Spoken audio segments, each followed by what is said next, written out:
Hello everyone. Thank you all for watching the video. Wishing you all good health and peace. The moon hung low over the endless fields of rural Vietnam, its silver glow weaving through Tet's lanterns, casting shadows that danced like ghosts across Diep's shack. She stood in her yard, her breath catching as she clutched the phone James had given her, its weight a reminder of dreams, to learn, to rise, to become more than the orphan girl who'd fought a broken past. But tonight, it felt like a thorn, its screen a mirror to a heart bleeding for truths she couldn't name. Kien's voice echoed from hours before, sharp as a blade, "Stay away from James. His family hides lies." Her heart bled, torn by the man she loved and a shadow that crept closer, while far beyond the paddies, a company teetered on the edge, its vision of bridges and water for farmers a desperate bet against a past that refused to die. Diep's shack was a haven, its patched walls etched with the scars of survival, its yard alive with hockey's loyal bounds and the soft cluck of chickens. She carved this life from nothing, orphan young, betrayed by an uncle who'd stolen her inheritance, married at 16 to a man whose fists left wounds deeper than skin. She'd fled, her name her only map, and found James, his truck mired in mud, her shy laughter mingling with his as they pushed it free. "You're enough," he'd said, his voice steady, his eyes seeing her not as broken but as whole. She believed him, her heart opening to a man who called her scar stars, who gave her a phone to bridge a world she'd feared, letters she'd forgotten, a screen she fumbled. She tried, her tears falling in the quiet of night, her love for him a flame that burned but wavered. Now, as she stood under the moon, hockey at her side, she thought of James, of his laughter, of a company he fought to save, and of Kien's warning, a storm that darkened her dawn. Kien had come at dusk, his eyes sharp as flint, his voice heavy with a warning that cut deep. "Stay away from James," he'd said, standing outside her shack, the hum of Tet's preparations a distant pulse. "He's not what you think. His family hides lies." Diep had faltered, her heart bleeding, her hands clutching hockey's fur as Kien's words struck like lightning. He'd spoken of James's father, a man who'd returned to Vietnam only to vanish after seeing her, a departure Kien claimed wasn't for work, but for secrets buried deep. "It's not because you're poor," Kien had said, his voice low, "but for reasons you don't know." Diep had defended James, her voice trembling, her faith in him a flame that flickered. "He's good," she'd said, but Kien's warning lingered, a doubt that gnawed like a wound. "If you don't listen, you'll regret it," he'd said, and left, his steps heavy, leaving her heart bleeding for a truth she couldn't grasp. James had arrived soon after, his smile warm, his eyes catching the shadow in hers. "Why are you sad?" he'd asked, his voice soft, but Diep had shaken her head, her heart heavy, her words trapped. "It's nothing," she'd said, hiding Kien's warning, fearing it would snap the fragile thread between them. He'd taken her hand, his touch a vow, and led her to a bustling market stall where Nem Nuong sizzled, it sent him to Tet's joy. "Try it," he'd said, his laughter bright as he showed her how to roll vermicelli, cucumber, and herbs, dipping it in sauce. Diep had smiled, her heart easing, her fingers clumsy but eager, the newness of the dish a spark of light. "It's delicious," she'd said, her voice shy, her love for him a flame that burned despite the doubt that lingered. They'd eaten, the stall's chatter a backdrop to their quiet bond, and James had paid, his hand steady, his eyes warm with the promise she longed to hold. He'd taken her to a salon, his laughter soft as she sat, her hair falling under the scissors' gentle hum. "Short suits you," he'd said, and she'd blushed, her heart bleeding but warmed, her tears hidden as she thanked him. "You're busy," she'd said, her voice low, "but you're here." He'd nodded, his eyes bright, and shared a spark of hope. "A new partner's investing in the hydroelectric project," he'd said, his voice steady, "so I'll need to prepare." Diep had smiled, her heart racing, her love a hymn that held her still, but Kien's words echoed, a shadow that darkened her joy. As James left, his steps quick, she'd watched, her heart bleeding, her faith in him a flame that flickered under the weight of lies unspoken. The fields grew quiet as night deepened, Tet's lanterns glowing like stars across the rural sprawl, their light a promise of fortune.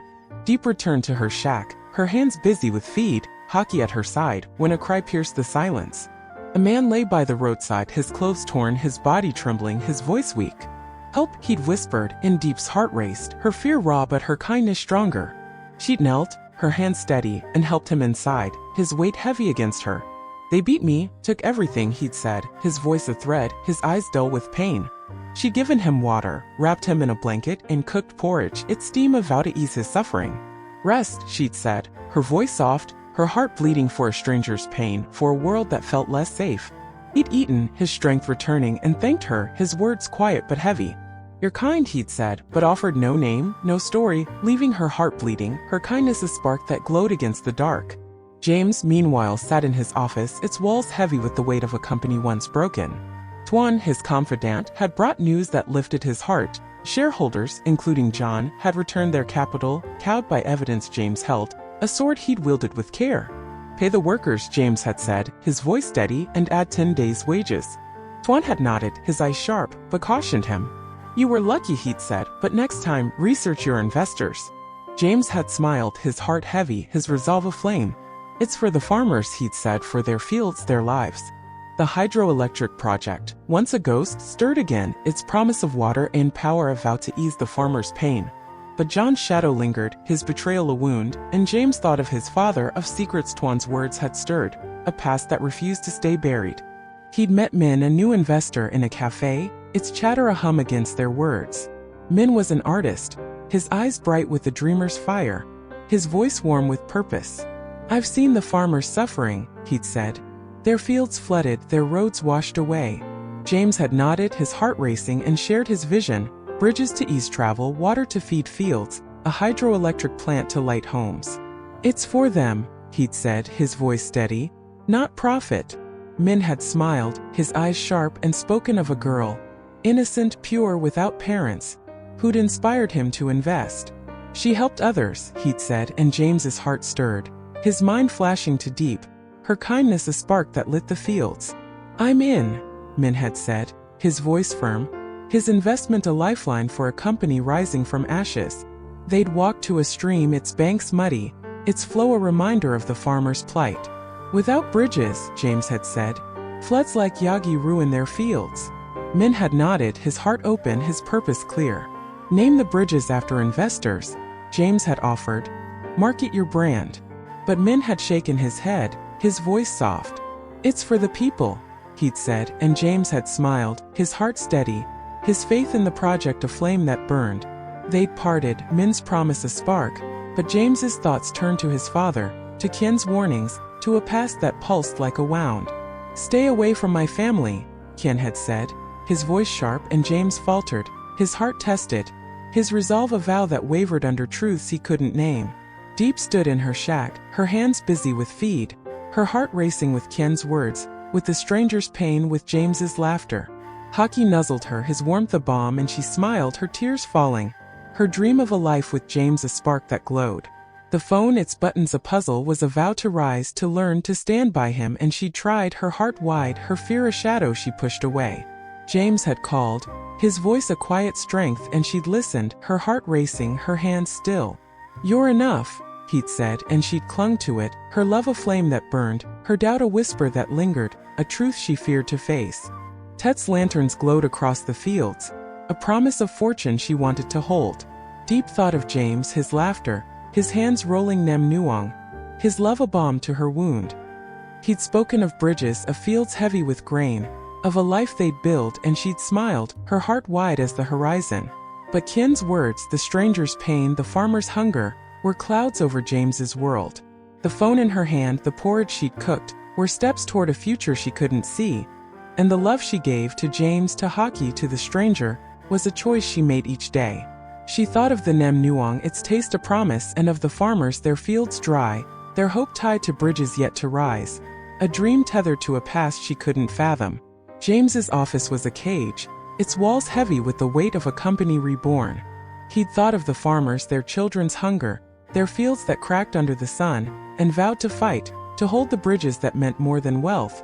They meant life for them, for Diepp, for a land that cradled his heart. Min's investment was a spark, his kindness a mirror to Diepp's, but Kien's warning, "Stay away from my family," was a blade, and James faltered, his heart racing, his plan a gamble that could cost everything. His father's departure, the secrets Kien held, were wounds that pulsed, and he thought of Diepp, of her laughter, of a love that held him steady. Diepp stepped into her yard, the stars bright above, the field silent save for Hockey's soft breaths. She held his leash, her fingers tracing the worn leather, and thought of the stranger, his quiet gratitude, of James, his unwavering faith in her, and of Kien, his warning a fire that burned. Her heart bled, her love a vow that trembled under the weight of lies unspoken. Would James uncover the shadows of his father's past, or lose his dreams to a truth that lingered?